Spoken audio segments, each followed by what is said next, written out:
Hola, antes de comenzar el episodio me gustaría recordarte que he publicado 3 libros. El primero se llama Computación y Programación Funcional, que fue publicado en 2021 y es un libro que trata la programación funcional desde un punto de vista teórico y práctico. El segundo se llama Mentes Geniales, la vida y obra de 12 grandes informáticos. Esta es una obra que repasa la historia de hombres y mujeres que fueron relevantes en la historia de la computación. Y el último, el más reciente, se llama Principios de Programación, donde explico una nueva forma de entender la programación a través de 8 conceptos. Todos estos libros se pueden encontrar en librerías en España o en Amazon, y también en Latinoamérica se puede encontrar a través de Mercado Libre y Busca Libre. Para más detalles pueden visitar mi sitio web camilochacon.com. La conversación de hoy es con Andro Fenollosa. Es la segunda vez que viene a este podcast, quizás sea la última, para hablar sobre su reciente libro. Un libro muy interesante sobre Python, sobre Django y sobre todo lo que significa crear aplicaciones web de tiempo real. Espero que disfruten esta conversación, compartan este episodio y no se olviden de suscribirse a este podcast. Hola Andros, un gusto tenerte de vuelta por aquí. Hola Camilo, el placer es todo mío. Genial, porque eres la primera persona de las muchas que he entrevistado que viene al segundo round, por así decirlo. Así que, y esta vez es bastante especial porque nos vienes a contar una noticia muy, muy interesante que de hecho yo ahí tuve mi pequeña participación. Y bueno, cuéntanos un poco sobre el libro, sobre tu libro que acabas de publicar. Pues primero decirte que es todo un halago saber que soy la primera persona que repite. Eso significa que lo hice muy mal la primera vez y me has dado una segunda oportunidad o que es el contenido que voy a transmitir, ¿no?, a tus oyentes es, pues bueno, especial. Pues así es, vengo esta vez para hablar de mi libro. O sea, vengo para darme bombo. He escrito para la editorial PAC un libro sobre Django, sobre Python, que se titula Building SPAs with Django and HTML over the wire, o lo que sería construyendo aplicaciones single page application, ¿no? O sea, de una sola página con Django y HTML en el cable, en el, ¿cómo llamarlo?, en streaming, ¿no? Es como mover la información entre el backend y el front de una manera en que sea el backend quien tome las decisiones, tenga la lógica y además se encargue de renderizar todo el HTML que luego se va a mostrar al usuario. Entonces hay una comunicación ahí, un tipo de arquitectura, una promesa de cambio, de mejorar las formas en que estamos trabajando actualmente, uniendo mucho más el front y el backend, quitando incluso del medio el estándar actual de utilizar un API, ¿no?, un API para mover esa información y, en teoría, simplificar la vida de todos los desarrolladores. Y bueno, pues el libro ha salido hace muy poquito, hace 2 días, el 24 de agosto. Bueno, no sé cuándo vas a publicar el episodio, pero estamos ahora mismo a 2 días después. Está disponible tanto en Amazon como en O'Reilly dentro de su plan de suscripción y en la propia editorial de PAC, por supuesto. Una de las preguntas que me gustaría hacerte es que me comentaras desde lo más básico, ¿qué es una aplicación de una página, una SPA, y cuál es su alternativa, el método más tradicional, por así decirlo? Vale. Estamos muy acostumbrados a las páginas server-side rendering, o lo que son los sitios donde cada vez que hay un cambio te sientes forzado, o digamos lo que sería el navegador necesita hacer un nuevo request, una nueva llamada a lo que sería el backend, el servidor, ¿no?, donde se está sirviendo la aplicación o el servidor web, y pedirle ese nuevo HTML. Pues, por ejemplo, cuando estamos en un formulario de contacto, que es muy típico, tú rellenas todos los campos y cuando pulsas en quiero enviar esta información o quiero ponerme en contacto, lo que en realidad está ocurriendo es que el navegador le está haciendo una petición nueva al servidor con unas cabeceras o una información, no entremos en detalles técnicos, y lo que ocurre es que el servidor reacciona. Dice, vale, pues a partir de esta información que me has dado, yo te respondo con un nuevo HTML, que tienes que borrar todo lo que estás enseñando en ese momento a tu usuario y mostrar lo que te estoy dando yo. Puede ser que haya unos códigos de error, puede ser que sea un mensaje de que ha ido todo bien o un 500 de que no tengo ni idea qué ha ocurrido, pero bueno, te lo dejo para que informes. Eso sería como se ha trabajado desde casi el inicio. PHP se ha hecho muy popular y siempre ha utilizado pues, esta forma, ¿no? de estructurar una web. Luego ya han crecido pues, otros frameworks, otras técnicas, y aquí es donde viene a parar el SPA o Single Page Application, donde el usuario no necesita pedirle al servidor todo ese HTML, tan solo la información. Luego ya puede haber diferentes medios, diferentes protocolos. Puede ser que le estés pidiendo un JSON, puede ser que le estés pidiendo un XML, eso es lo de menos. Lo importante es que solamente se pide lo esencial. Y dentro del propio cliente, o lo que sería dentro del propio navegador, se redibuja todos los nodos o todos los fragmentos de HTML que necesitas mostrar. De esa manera consigues que la página no se refresca, o sea, no cambia completamente, tan solo se actualiza ciertas partes, o a lo mejor hay un término que puedo utilizar aquí, se hidratan, ¿no? Se manipulan para que el usuario tenga una navegación muy suave, muy cómoda, sin esos saltos, ¿no? tan repentinos. Sería muy similar a cuando estás utilizando una aplicación móvil. Tú no ves en ningún momento que cambie todo el contenido, tan solo esos elementos que tú estás utilizando. Y para hacer esto hay que recurrir pues, a complejidad. Hay que, por un lado, en el backend, proporcionar una manera segura de servir ese contenido, que se pueda alimentar el cliente o lo que sería el frontend. Y por otro lado, lo que sería desde el navegador, con JavaScript, tienes que tener algún tipo de herramienta, de framework o como tú lo quieras llamar, que sea el encargado de manipular todo ese HTML, todos esos eventos que están ocurriendo, incluyendo elementos como la caché, como las rutas y, bueno, y demás. Todo eso que te da gratis hacer un SSR, te lo tienes que fabricar cuando haces un SPA. Hay un concepto que aparece frecuentemente en tu libro, que me gustaría que lo explicaras, que es el de WebSocket, este protocolo. Y que me explicaras también cómo se relaciona con todo lo que acabas de decir. Claro, es que el problema que ha habido siempre, me quiero referir a años 90, principios del 2000, es que cuando tú necesitabas hacer una llamada asíncrona, solamente disponías de una sola manera, una sola técnica, un solo protocolo, ¿no? Que es AJAX. Cuando tú lo utilizas, tiene pues unas ventajas que son muy claras, y es que tú puedes hacer unas requests, unas llamadas, sin que el usuario sea consciente de ello ni se vea alterado lo que está viendo en ese momento. El problema radica en la dirección, en que siempre va desde el cliente o desde el front hacia el backend. Pero el backend no puede comunicarse o no puede enviar la información al front si no utilizar otro protocolo, alguna otra técnica. Y aquí es donde entra en juego, entre otras, no es la única, los WebSockets. ¿Qué es este protocolo? Bueno, pues lo que hace es crear una especie de tubería o una comunicación entre un cliente y el propio servidor.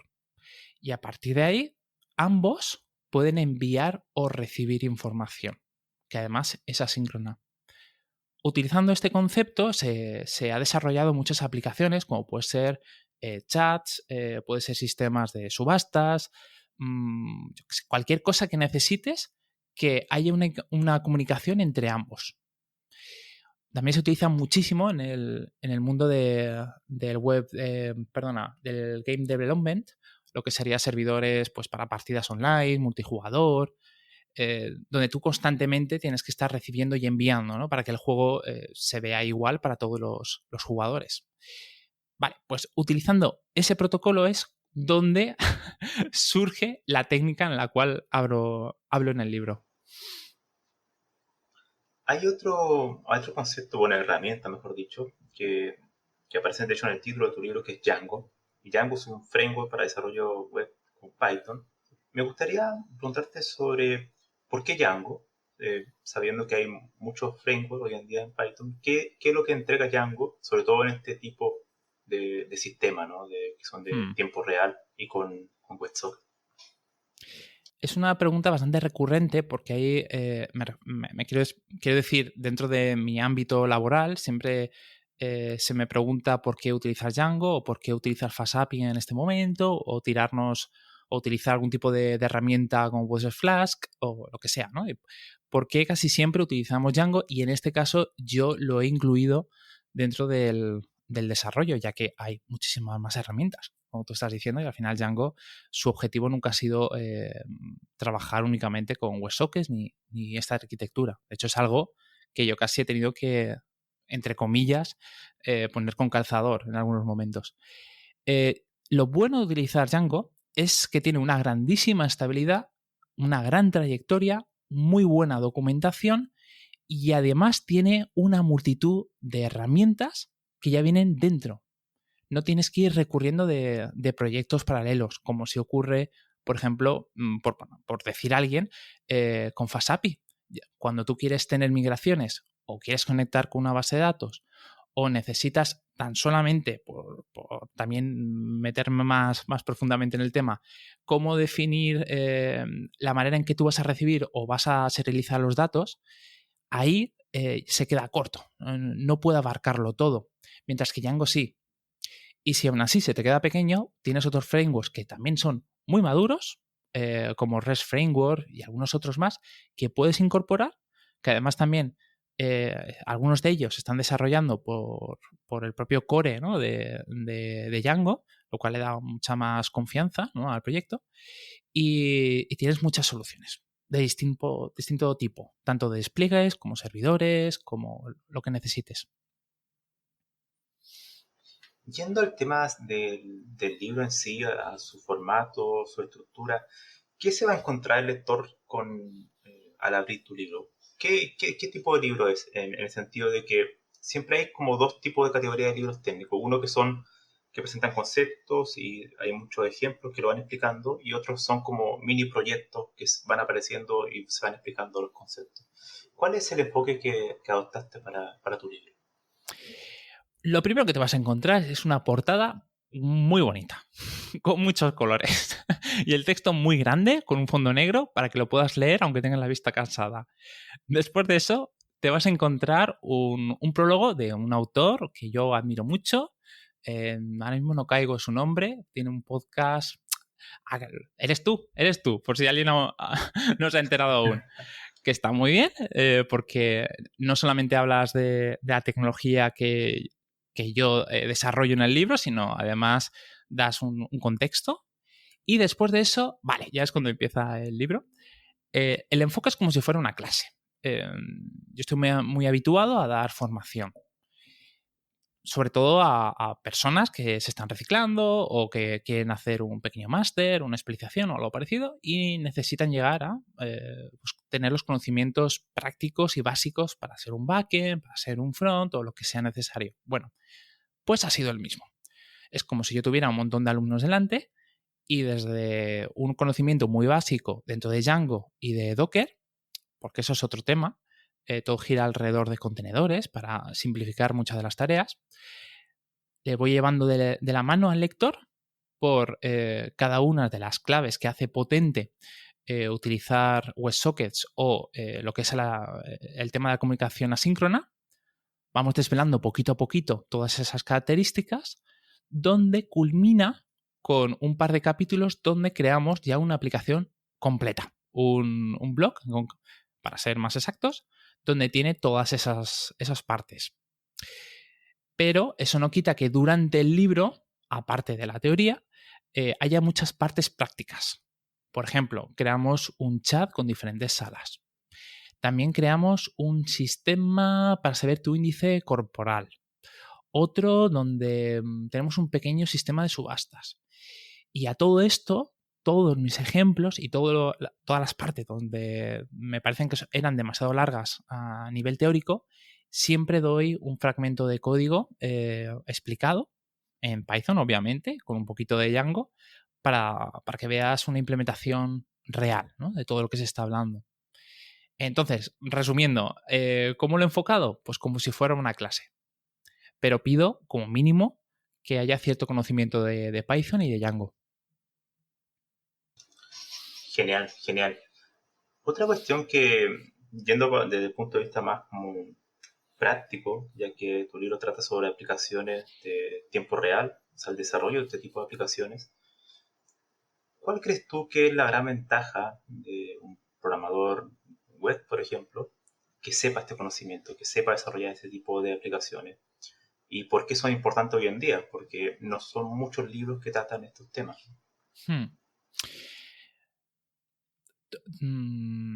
Todo lo que narro en el libro no lo hago desde un trono de conocimiento, donde yo haya ido estudiando todo lo que está saliendo en el mundo y lo haya recopilado, ¿no?, haya transformado para que se entienda cómo llevar. No, todo esto viene de la práctica. Ha habido ya varios proyectos que he realizado con mi equipo y hemos utilizado esta técnica.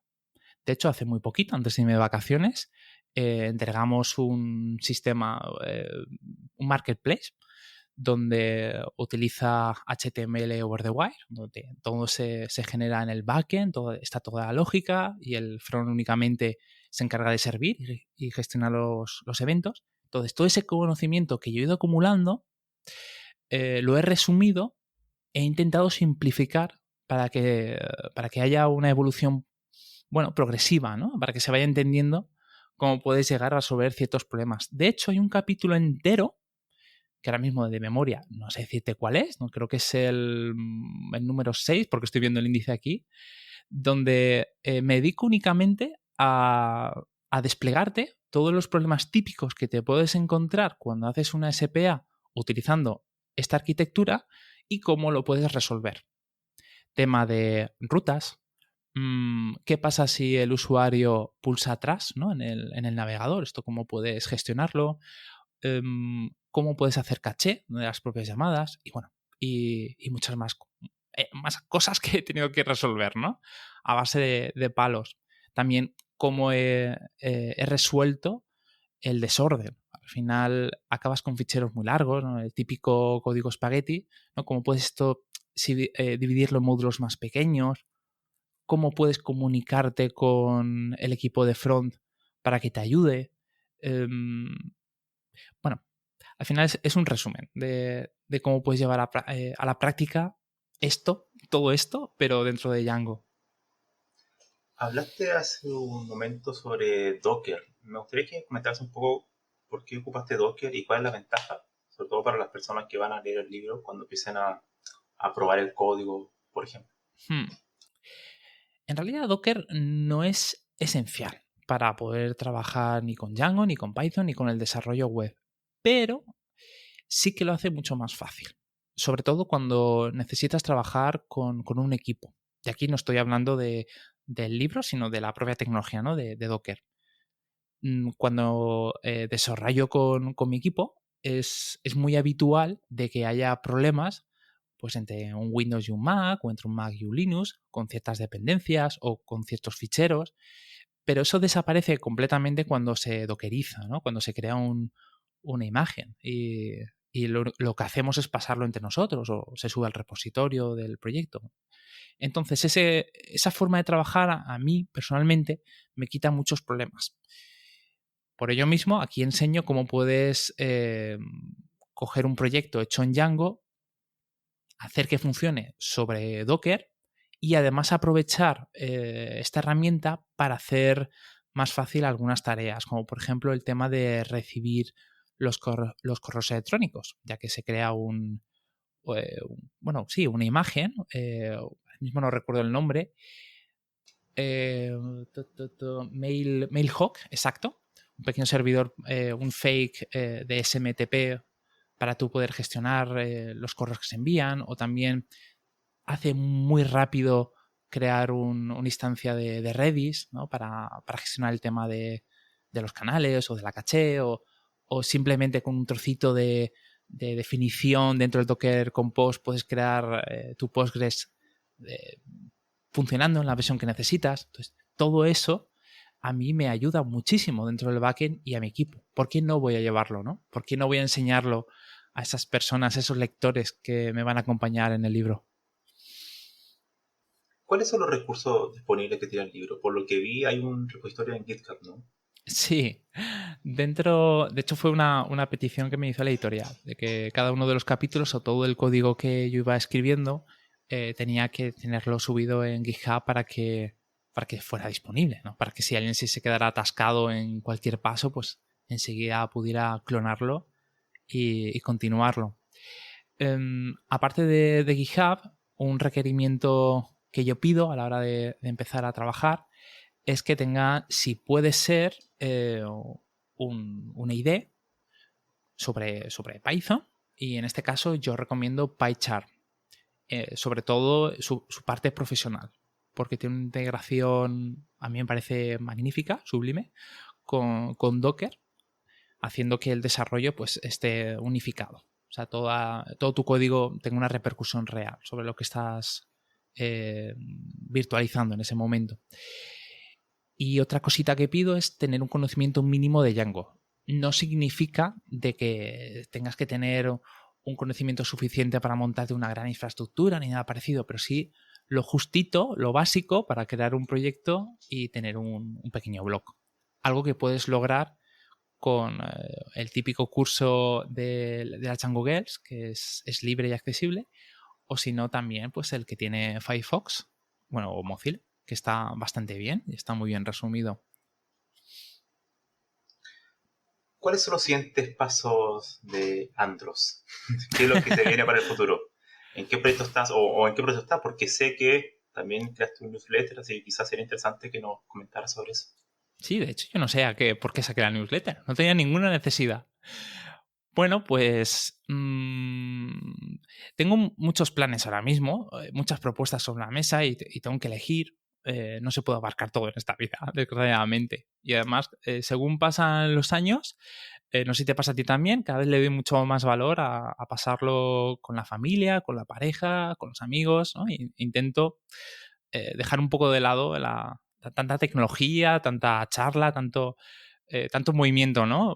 Que alguno puede decir que es laboral, otro puede decir que es su hobby, está muy mezclado en ciertas circunstancias. Bueno, pues si puedo, dentro de esta maraña de la vida, me gustaría ampliar y terminar el libro de Closure, que ya empecé el año pasado y me tuve que detener por este libro, porque surgió la propuesta por parte de PAC para hacer este libro y entonces, claro, tuve que parar el anterior. De hecho, envié un mensaje a todos los que compraron una copia pidiendo perdón y indicando de que iba a continuar, que no me olvidaba de ellos. ¿Nos podrías comentar un poco sobre Sí, qué es Clojure, para los que no conocen? Porque no es un claro. lenguaje tan popular, ¿no? En Python. Vale, pues Closure es un lenguaje que viene directamente de la programación funcional y su objetivo es trabajar con la máquina virtual de Java para conseguir pues esa integración, ¿no? Óptima, no sé si llamarlo de esta manera, de un lenguaje de Lisp, pero dentro del ecosistema de Java. En otras palabras, es, como muchos lo consideran, como un Lisp moderno, ya que tienes lo mejor de cada lado. Por un lado, puedes utilizar todo el ecosistema que viene dentro de Java y por otro lado, puedes utilizar todo el potencial de la programación funcional. Y está muy vivo, ya que hay mucho desarrollo, mucha empresa que lo está utilizando. Eh, Hay personas muy inteligentes que están trabajando con el día a día y lo están haciendo que crezca, ciertas características. Y bueno, es una buena forma también de introducirte en la programación funcional, aunque no es el único lenguaje, por supuesto. De hecho, tú eres aquí el que te deberías hablar, que tú tienes un libro. Claro, era para explicar. Yo, por ejemplo, no conozco mucho Clojure. O sea, de la Hmm. familia de los lenguajes funcionales conozco más Lisp, pero sé que es como una derivación. Así que, y es muy interesante, de hecho. Así que estoy seguro que las personas que están interesadas deberán echar un vistazo a tu libro. Voy a dejar el enlace Muchas en la gracias. descripción. Y bueno, el tema del newsletter, me gustaría que lo comentaras porque quedaste como a mitad de camino. Vale, pues actualmente tengo una newsletter que tiene poquito tiempo. He sacado 4 o 5 publicaciones, es semanal. Y en ella, que se llama Black Box, hago un reto semanal donde pongo un pequeño ejercicio muy básico con una serie de instrucciones y una serie de limitaciones. No se puede utilizar variables, solamente constantes. No se pueden utilizar loops, tan solo funciones o herramientas de iteración, como puede ser un map, como puede ser un reduce, etcétera, un filter. Y por último, hay otro requisito que ahora mismo no me acuerdo, pero bueno, esos dos son los esenciales. A partir de ahí pongo ese reto y si eres capaz de resolverlo, yo en la siguiente newsletter pues te nombro. Te doy ahí tu reconocimiento, tu medalla de haberlo conseguido. Y además de... Ese reconocimiento no se traduce en litros de cerveza o algo así. en palmadas en el hombro, virtuales. Y bueno, aparte de eso, por otro lado, pues está algunas secciones extras que voy añadiendo, como puede ser un poco de teoría, nombro a una figura, ¿no?, importante que ha habido en la computación. Yo lo llamo el Salón de la Fama. También derivo a veces en recomendaciones, en artículos, cuento chistes, hablo un poquito sobre lo que he hecho la semana. O sea, que digamos que es mucho más que simplemente un reto. La idea no es 100% original mía, he cogido varias cosas que me han gustado de otras newsletters y bueno, me ha parecido que podía ser interesante en habla hispana. Bueno, pues eso sería uno de los retos que tengo, que es mantenerla. Por otro lado, lo del libro que ya lo he comentado. Y aparte de eso, pues estaba pensando en otros retos profesionales, pero no sé si voy a llegar. Entonces prefiero no decirlos en voz alta, que no me quiero escuchar esto dentro de un tiempo y deprimirme. Reflexionando sobre tu libro, el libro que acabas de publicar, me gustaría que me comentaras cómo fue la experiencia. Ya ahora, una vez terminado, publicado, ¿cómo fue si podríamos dar como un resumen? Si tuvieras un diario de vida, un diario personal, ¿qué escribirías sobre esta experiencia de escribir este libro? Y además en inglés. Pues mira, fue muy complejo. Yo no pensaba que era tan difícil escribir un libro. Sé que había trabajo detrás, porque ya lo había experimentado con el primero, pero tener una editorial encima te cambia completamente tus objetivos y tus esfuerzos.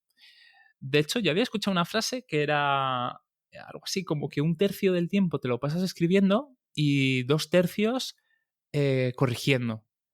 Y claro, en un principio yo pensaba que es lo típico que dice la gente, un poco para hacérsela interesante, pero luego te das cuenta que 1/3 a lo mejor es mucho, ¿eh? A lo mejor puede ser... Pasas menos tiempo escribiendo de lo que te gustaría, porque estás dentro de una rueda y hay muchos profesionales detrás tuyo. Bueno, a ver, ya respondiéndote, si tuviera que hacer un diario, te diría que todo empezó en noviembre del año pasado, donde se puso en contacto conmigo una persona dentro de la editorial, me dijo que había estado viendo mi contenido, lo típico, ¿no? Mi blog, la parte donde tengo cursos, que por cierto quiero ampliarlo con un curso más. También había visto, no sé, vídeos míos de YouTube, no sé, muchas cosas. Creo que también el podcast. Y de todo eso me dijo de que estaban interesados en que yo escribiera algo para ellos. Y me propusieron, porque en ese momento le estaba dando mucha caña, un pequeño libro de ejercicios de Python, de apenas 100 páginas, como mucho. Y yo dije que no tenía tiempo y que ya estaba ocupado con otras cosas. Bueno, pues pasó las semanas y me volvieron a insistirme. Oye, que estamos muy interesados y si crees que hay algún otro tema más interesante, pues estamos abiertos a ello. Justamente yo ya me estaba metiendo o quería llevar a la práctica todo este conocimiento, ¿no?, de HTML over the wire o HTML sobre WebSockets. Y entonces les propuse de hacer un libro sobre el tema, ya que yo no encontraba nada en Internet. De hecho, me buscaba en Google y me encontraba a mí mismo. O sea, que es muy triste. Me encontraba un pequeño artículo que hice para Test Drive, otro que tenía en mi blog y tal, y digo, joder, qué poco hay en Python, ¿no? Y les gustó mucho la idea, estuvieron investigando, vieron que de verdad no había absolutamente nada, y dijeron, vale, nos gusta, pero tenemos que sacarlo rápido, porque no sé qué. Y vale, me comprometo a ello. Entonces quedamos en que se iba a desarrollar en como máximo 10 meses. Se me pidió que pasara un esquema de cómo sería cada capítulo, cuántas páginas llevaría, cuánto tiempo me llevaría, bueno, todo eso. Obviamente yo no tenía ni idea. Yo entonces me lo inventé todo. Me inventé los nombres de los capítulos, lo que iba a haber dentro. No tenía muy claro cómo iba a resolver algunos temas, pero yo lo dejé caer. Y luego pensé, ya iré improvisando. Ya negociaré con ellos. Bueno, ese yo creo que fue mi primer error. Marcarme tiempos demasiado cortos. Empecé a escribir y claro, ahí lo primero que me dijeron fue, oye, Andros, que esto lo tienes que hacer en inglés. Y yo, ¿cómo? En mi inglés no es tan bueno como me gustaría. Y entonces llegamos pues a un pacto, ¿no? Y era que me daban un poquito más de tiempo para hacer cada capítulo, pero yo lo entregaba en perfecto inglés. Y dije, vale, pues de perdidos al río. Lo peor que puede ocurrir es que me digan de que no lo continúe. Yo, vale, va, voy para allá. Pasé por unos cursos, o sea, me dieron tiempo para hacer no sé, unas guías, unos consejos, unas formas de estilo que tenían ellos muy definidas, tenía que aprenderlas, tener muy claro cómo funcionaba la comunicación o la jerarquía dentro de la editorial. Había mucha complejidad, más de lo que yo me imaginaba. Diferentes portales, uno de autor, otro donde estaban las revisiones. La verdad es que aprendí mucho con ellos, no solamente a escribir, sino también a cómo funciona por dentro, ¿no? Una empresa de esas características. Me asignaron un par de editores y, y luego pues estaba entre algodones, al menos al principio. O sea, me cuidaban todo lo que podían. También llegamos a un acuerdo económico que se me iba ingresando según se iban aprobando los diferentes capítulos. Y bueno, empecé. Los primeros capítulos fueron bastante costosos porque es donde más teoría había, entonces donde más tiempo requería que yo investigara y que ampliara. Y después también tenía que aprender a cómo tenía que entregar todo. Pasado un tiempo, pues me encontré en que nunca cumplía ni las fechas ni el número de páginas que me comprometí. Siempre las superaba. De hecho, hubo un capítulo que debía haber sido 25 páginas, creo que es, y acabé llegando a 50 o a 60. O sea, fue una barbaridad. De hecho, ellos se tuvieron que reunir aparte para ver qué hacían conmigo, porque la idea eran 100 páginas. Y llegó un momento en que se pusieron en contacto conmigo y me dijeron, oye, Andros, a ver, que pensamos que esto iba a ser un libro de consulta. Y llevamos 200. ¿Podías de alguna manera recortar algo? Y yo, joder. Entonces de ahí pues hubo varias soluciones. Una de ellas fue eliminé el capítulo número 9, a pesar que ya lo tenía escrito, pues el libro solamente tiene 8 y luego tuve que recortar algunas partes del resto. También tuve que simplificar algunas partes de código, ¿no? y hacer referencias a que fueran a GitHub. Pero bueno, después de todo esto, pues tuve que renunciar a algunas cosas en mi vida personal. Por ejemplo, tuve que delegar la limpieza de mi casa a una profesional porque desde el sábado por la mañana hasta el domingo por la noche lo dedicaba a escribir. Y bueno, pues también mi pareja tuvo que hacer un poco un sacrificio, ¿no? De verme menos. Pero fue bien. Tal fue así de que se terminó al final en la fecha que se buscaba y las revisiones, a pesar que fueron agotadoras, o sea, me quitó todas las energías posibles. Conseguí pasarlas y de hecho fue también que siempre me pasaban un documento con un resumen de cada uno de los editores, que por cierto no lo he comentado, pero tenía 6 diferente, y las notas eran muy buenas. Eran de un 8 hacia arriba. incluso tenía algunos comentarios que eran simplemente emojis de risa, de que les gustaba algunas partes. Y bueno, eso es buena señal.